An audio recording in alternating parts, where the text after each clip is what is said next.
Okay, so next up we're going to do impromptu speeches, and I will pass it over to Zen. The paper in her hand, and she says, "Why did you get a bad grade on this test?" You're going to have to come up with a really good answer before she goes. That's the value of doing a good impromptu speech. And you're going to have to know how to do this for your entire life. Now, right now, most of you are in elementary school, so you don't need to do it as often. But once you get into middle school and you have more presentations, and especially when you go to high school and you have to take the SAT and it has a timed writing section where you're going to have to think of a really good essay in 25 minutes, knowing how to do an impromptu speech really comes in handy. It tells you how to organize everything and how to present your thoughts without having to think for a really long time about what to do. So I know all of you want to get good jobs in the future, mentors, scientists, teachers. Those are all great things. But in order to get these jobs, you're going to have to do what's called an interview. So everyone knows what an interview is, right? Yeah. All right. So when you get asked at an interview, like any question, why do you want to be a teacher, or why do you want to work for us, you're going to have to know the answer. And sometimes you don't know what they're going to ask you, so you're going to have to prepare very well. That's the importance of doing impromptu speaking. Now, we have 4 people here that are going to do an impromptu speech today, and the first is Victoria.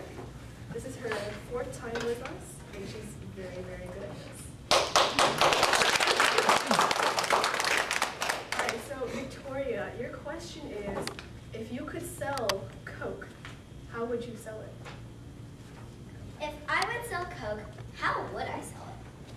Well, if I was to sell Coke, I would give you 3 reasons. Number 1, Coke tastes good. And Coke has caffeine in it. So if you're really, really sleepy, then you can just drink Coke and you'll wake up. The second reason is that Coke is made out of metal. So then when you drink Coke and you throw it in the recycling bin, then you're helping save the environment at the same time. The third reason is that you always need water in your body. So then if you drink Coke, Coke is a type of water.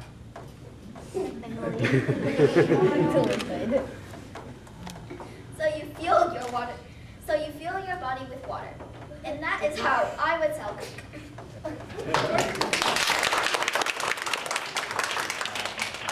Our next speaker is Joseph. I think this is the 6th lesson. Your question is, if you could go to college, any college, which college would you choose and why? I would go to UT because it costs less money. Money on scholarships or like jobs like you have to do in Harvard. And that's one reason why I would go to UT. The second reason is that I'm close to my family. To be close to their family. You see, mostly everybody does. If you're at Harvard, you're away from your family. And that's another way. And the third reason is it's easier to get in. Easier because compared to Harvard, it is easier. Because Harvard, you need a lot of good grades. And that is why I would go to UT.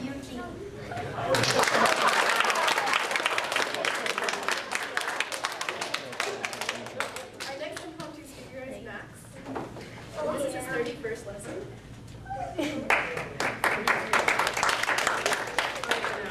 Your question is, if you had all the money in the world, what would you do? Okay. If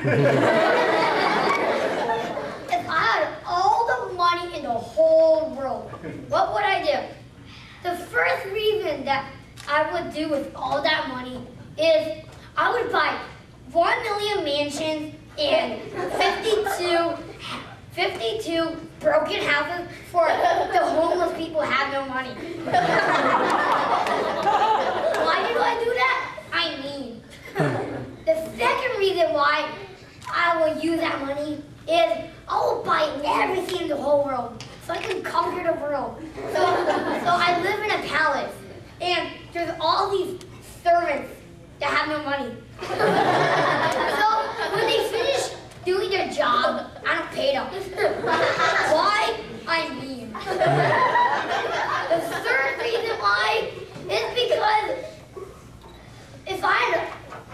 when I would buy my family like 1 million mansions, and they could pick which one they would like. For example, they can pick for like we bring all the mansions in there's one place, and my mom can pick. I want that one. No, I want that one. Wait a second. Which one has more room? And that is why I would. That was. Okay. And that was what I would do with all that money in the whole world. Our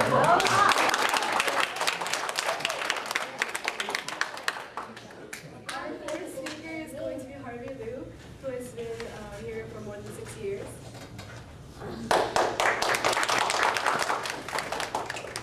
Your question is, if you could invent a perfect teacher, what would he or she be like?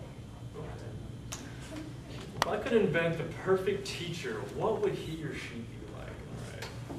Well, the first thing, I think the most important thing any teacher should be is smart, of course, because the teacher should be teaching me things, and I don't want a teacher who doesn't know anything to be teaching me things. So definitely, most important thing that she knows a lot of stuff, not only about science and math and history, but also just about life in general.